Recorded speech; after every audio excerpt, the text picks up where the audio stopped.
Information discussed in this podcast may be sensitive in nature to some listeners. Listener discretion is advised.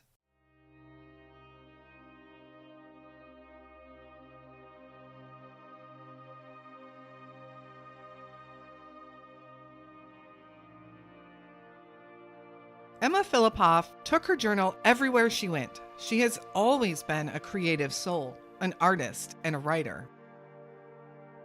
Her life growing up in Perth, Ontario was fairly typical. She was introspective, she was a good listener, and people loved being around her. Emma was liked by just about everyone who had ever met her. In the fall of 2012, Emma decided to leave her home and family in Perth and travel across the country to Victoria, British Columbia. She took a job at Redfish Bluefish seafood restaurant, but as a coastal town, this restaurant was seasonal and closed on October 31st. Emma told her boss and coworkers she would be returning to work in the spring. In late November, Emma made some calls home to her mother, who was still back in Perth. She had stated that she wanted to come home, but each time they talked, Emma changed her mind by the end of the call and would tell her mom, never mind. In late November, a few different friends and acquaintances would see Emma and noted that she didn't quite seem like herself. One of those friends even called 911, but officers checked on Emma and determined that she was fine. There was nothing they could do for her. Her mom finally decided she needed to go see Emma in person and see how she was. Something was telling her that Emma needed help. On November 28th, Shelley arrives in Victoria to see her daughter and hopefully bring her back home with her. She heads to the place where Emma had been staying and finds out that Emma is not there. She reports Emma missing, and the search for Emma would begin.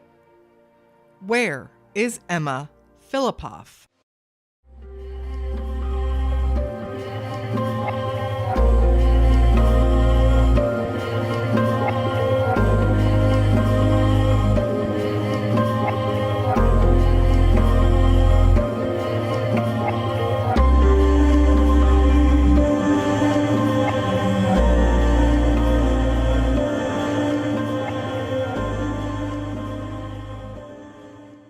Hello, and welcome to another episode of the Where Are They podcast and another unsolved missing persons case, this one from British Columbia, Canada. The case of Emma Fillipoff came recommended to me by Abby, one of our Patreon members. Thank you so much for your case suggestion. This is a story that I was a little bit aware of. I had heard of her before. Emma disappeared in 2012, and while her case had some coverage in those early years, the media sharing Emma's story has slowed down considerably. It's time to tell her story and get her name out there. It's time to find Emma. Emma was born January 6, 1986, in Ontario to parents Shelley and James. She had a fairly normal childhood for a while. She was one of 4 children in the family, and they lived in a close-knit community near Perth, Ontario. Emma was said to be a quiet child, but a very content and happy child. Growing up, Emma excelled in anything artistic. She was a dancer for a while, and she also enjoyed painting and writing and photography. As a teenager, her parents divorced, and Emma took it pretty hard. As soon as she graduated from high school at age 18, Emma traveled to China to teach English. It was her dream to see the world and to travel, and she would get to do this for a few years. Upon returning to Canada, Emma pursued diplomas in both photojournalism and culinary arts. In 2011, Emma would move to the opposite end of the country, over to Victoria, British Columbia. Victoria, British Columbia seemed a great fit for her free spirit and creative artistic personality. Emma was a private person, and her family didn't know much about her life in Victoria, but this is how Emma had always been. She was the introspective and the independent child. They, of course, worried about her, but as a young 20-something, they had to let her spread her wings. The summer of 2012, Emma worked at a seasonal restaurant called Redfish Bluefish. And when fall approached and the restaurant was shutting down for the season, Emma made sure to tell her coworkers and her boss that she would definitely be back next spring and summer. By the end of November, however, things had changed drastically.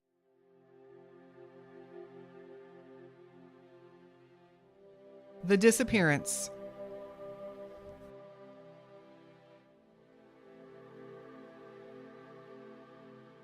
On November 24th, 2012, in the middle of the night, Emma's mom, Shelley, woke up to the phone ringing.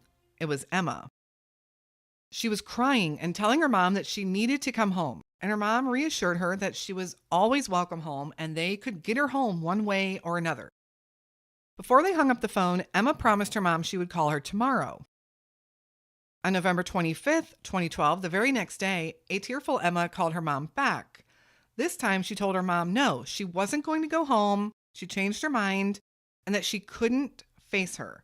Shelley didn't know what Emma meant by that, but still tried to convince Emma to come home. These calls went back and forth like this every day until November 28th, 2012. Shelley finally made the decision to just fly to Victoria and bring Emma back with her. Her motherly instinct had kicked in and she knew something was very wrong. When her mom arrived in Victoria, however, she couldn't find Emma. She learned that she had been actually staying in a women's shelter, something that her mom had not known before. And they hadn't seen Emma since very early that morning. Friends and acquaintances that Shelley did track down didn't know where Emma was either. And the problem was that Shelley didn't really know who Emma's friends were in Victoria. She was able to find out that Emma had been staying at that Sandy Merriman women's shelter, which had shocked her. She had no idea her daughter was living in a women's shelter and became even more panicked and worried that something was wrong with her daughter. When Shelley went to that women's shelter and spoke to the staff, she immediately ended up calling the Victoria police, who arrived to take a missing persons report. It was about midnight on November 28th. Emma Fillipoff had disappeared.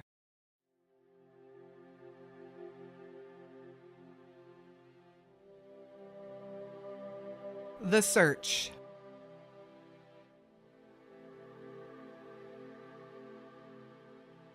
We all know how it goes when an adult goes missing, and Emma was 26 years old at this time. However, it seemed the police did start looking for Emma, and they did uncover some interesting clues. A timeline of events for Emma's movements on November 28th, 2012 was created.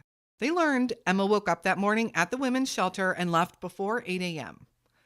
At 8:30 a.m., she is spotted on security cam footage in a local convenience store. Further investigation into that visit to that store showed that Emma purchased a $200 prepaid credit card. There is a chunk of time during the day when Emma's movements are unknown, but at 6 p.m., she surfaces again, getting into a taxi and asking the driver to take her to the airport. However, she cuts this trip in the cab short and tells the cab driver she doesn't have any money, and he lets her out on the street. She enters the same convenience store she was at earlier that day, this time purchasing a prepaid cell phone. Emma had never had a cell phone before, and this seemed unusual. But that wasn't the most confusing thing in that security footage. Emma spent several minutes just by the front doors of the store, peering outside, almost as if she was looking for someone. It seemed that she didn't want to leave the store. She was reluctant. She would lean on the door, she would peer through it, she would walk around, although eventually she did leave the store. Around 6:30 p.m., an acquaintance of Emma's is walking by the Empress Hotel in Victoria and sees Emma standing at the corner. He stops and talks to her and noted that she really didn't seem okay to him. She was also barefoot. He talked to her for a bit and then went into a local restaurant and called the police to come check on her. Her behavior to him was that odd. This friend saw the police arrive and start to talk with Emma, and he actually debated on staying to make sure that they handled it and that Emma was okay. He really thought they would end up taking Emma to the hospital or something, so he ended up leaving. The police would stay and talk to Emma for about 45 minutes. And as it turns out, they didn't take Emma anywhere. The police call log does show that an officer responded and after talking with Emma, did not feel she was a threat to herself or anyone else, and there was nothing he could do. He left Emma standing there, barefoot, in front of the Empress Hotel. That was the last time Emma Fillipoff could be accounted for. This wouldn't be the last clue, however. Her 1993 red Mazda van was discovered in the parking lot of the Chateau Victoria. Most of her personal belongings were found in the van, including her journal, which everyone who knew Emma said she wouldn't go anywhere without. Friends have said that she was using the van for storage, and others thought that she actually had the intention of living in it. Authorities and her mom did go through that journal, and it did document some of her struggles in Victoria. And it also stated that she felt like she was in trouble, like she was being followed. She wrote that she wasn't feeling like herself lately. She felt lost and confused. Was all of this a sign of mental troubles that no one knew about? A week after Emma vanished, her prepaid card she had purchased that day was used at a store to buy cigarettes. Authorities discovered the card was used by a man who said he had found the card at Galloping Goose Trail, a trail just on the outskirts of Victoria. Police searched and combed through every inch of that trail, looking for anything, any clues at all. And they found no signs of Emma anywhere. The location this card was found at was 19 kilometers or 11 miles from the Empress Hotel where she was last seen. No one came forward saying that they saw her at this trail, however. Another very interesting piece of information would be learned concerning one of Emma's ex-boyfriends.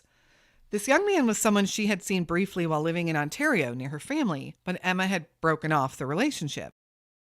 This man didn't want the relationship to end, however, and admitted later to stalking her and pursuing Emma, perhaps a bit too aggressively. This same man would coincidentally run into Emma in Victoria months later. The man claimed this was purely accidental. Although many questioned it, how did he end up on the opposite end of the country and just happen to be walking down the street when he ran into his ex-girlfriend? But he insisted that he had nothing to do with Emma's disappearance, and he offered to take a polygraph and spoke willingly to the police. He did end up taking a polygraph and passing, and police have said that they did clear him of any involvement in Emma's disappearance. Emma's mom searched tirelessly for her daughter and received so many leads. People telling her that Emma was living in Vancouver, or others saying that she was living with the homeless and that she didn't want to be found. But all of Shelley's searches turned up no signs of Emma. The police also spent time searching the nearby harbor, which was just across the street from the Empress Hotel. They sent in divers and boats into the water, believing that Emma might be in the water, but they found nothing. A strange clue would surface in May of 2014. A man walked into a store in the Gastown, British Columbia area, upset and holding a crumpled up piece of paper in his hands. He told the store clerk that Emma was his girlfriend. She was just fine and she wanted to be left alone. He said she wasn't missing, and he tossed the crumpled missing poster of Emma Fillipoff in the trash can. He seemed agitated and angry, and the store clerks immediately notified the police. The police retrieved that security cam footage of this encounter in the store, and they put a plea out to the public with his photo in hopes of identifying this man. But they have yet to figure out who he is. This was one of the leads that provided the most hope to family and friends. This man seemed he knew Emma, and even though her name was on the flyer, of course, it was interesting that he did refer to her by name, meaning that maybe if it was mistaken identity, it's someone with Emma's name, or was it indeed Emma? Also, he mentioned that she didn't want to be found, which also sounded suspicious, but very possible. Was this man indeed someone who knew Emma? This was a year and a half after Emma had last been seen or heard from. And this encounter might have given the family and friends the most hope out of all of the leads. However, as time pressed on, nothing new from that lead would develop.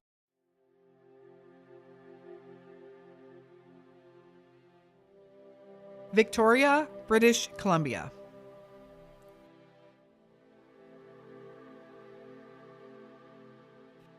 Victoria is a Canadian city in British Columbia. It sits on the southern tip of Vancouver Island, and it borders the Pacific Ocean. Just across the bay from Victoria, you'll actually find the San Juan Islands, part of the United States. Victoria is the capital city of British Columbia and has just over 90,000 residents. It is known as an architecturally beautiful city and has also been nicknamed the Garden City. Victoria also has a reputation for being a very artsy city, attracting artists in the form of music, painting, and writing, a world that Emma would have certainly been drawn to. Tourism is also a major component of Victoria's economy. There is a major cruise port within the city, bringing thousands of visitors to Victoria regularly. Emma was last seen at the Empress Hotel on Government Street. This hotel is simply now called the Fairmont Empress. It is just across the street from the harbor and the Victoria Marina. The Chateau Victoria, where Emma's van was found parked, is a 6-minute walk inland. All of these points of interest, however, are very close to each other, but we really don't know their significance to Emma. Why was she in front of the Empress Hotel? Did that just happen to be where she was walking by at that moment? Why was her van parked at the Chateau Victoria? Crime in Victoria always seems to ebb and flow by looking at the statistics. However, it is and has been below the national average. Of course, that doesn't matter to those affected by a crime, and crime is certainly not non-existent in Victoria. Crime isn't non-existent anywhere, unfortunately. There was also another question that authorities couldn't quite figure out. Why did she tell her taxi driver she didn't have the fare to make it to the airport? By car, the airport was 40 minutes away. We know that she had that $200 prepaid card she purchased earlier, but perhaps she needed that for something else. But what? She certainly had the means, if she still had that card, to make it to the airport. And wouldn't she know that she didn't have the fare before getting into the taxi? Or was it more pricey than she maybe had anticipated? Or was there another reason she needed to be let out of the taxi and that was just her excuse to the driver? No one in Emma's life while in Victoria could really shed any light on her strange behavior. While Emma kept her life private from her family, it seemed she did so also with regards to everyone in her life. It is interesting, however, that since her disappearance, staff at the women's shelter where Emma had been staying did come forward and stated that she needed both medical and physical intervention. What exactly that means, however, is unclear.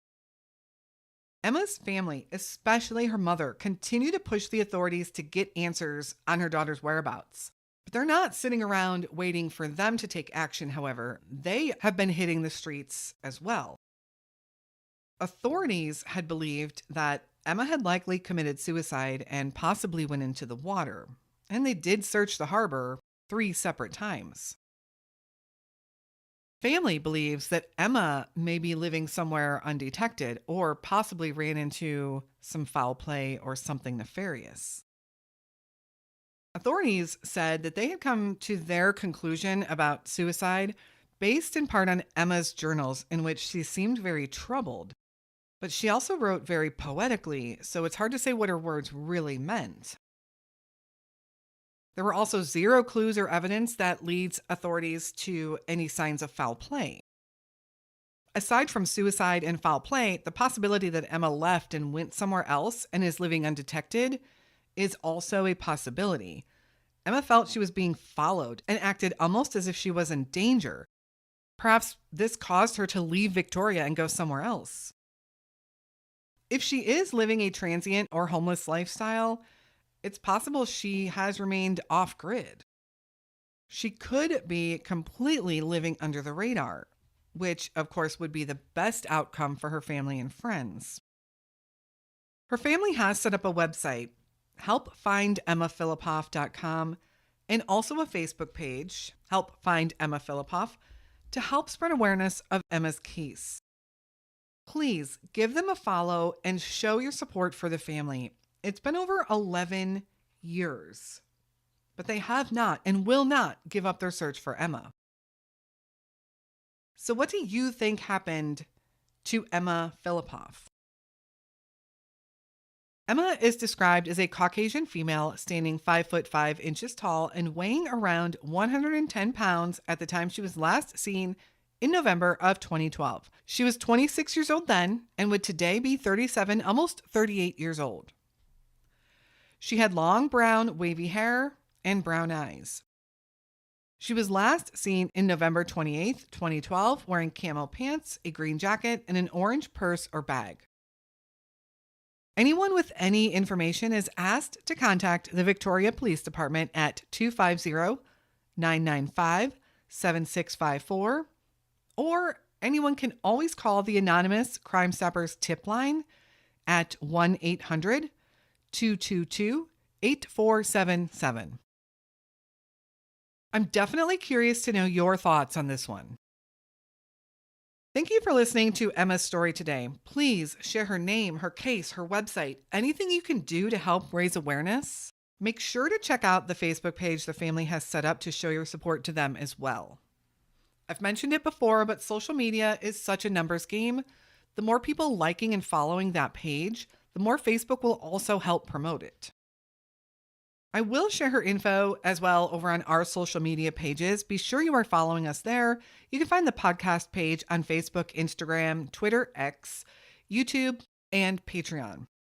I'd love for you to support our show over on Patreon as well by joining our detective groups. This is where I'll be posting some additional content, and those funds that we raise over there help us make donations to the GoFundMes for the families and the charities that we've partnered with. There is also a free option to join Patreon as well if you would just like to follow along for now. That link will be in the show notes. If you have any case suggestions or feedback, please hit me up on the socials or email me anytime at canwefindthem@gmail.com. A big thank you again to Abby over on Patreon for suggesting Emma's case. Once I really read into her story, I knew we had to talk about it. She has been missing for far too long, and it's completely heartbreaking that her family still searches for her with absolutely little to no leads coming in. Thank you again for listening to Emma Fillipoff's story today. We will be back again very soon with another unsolved missing persons case. And until then, stay safe and hug your loved ones.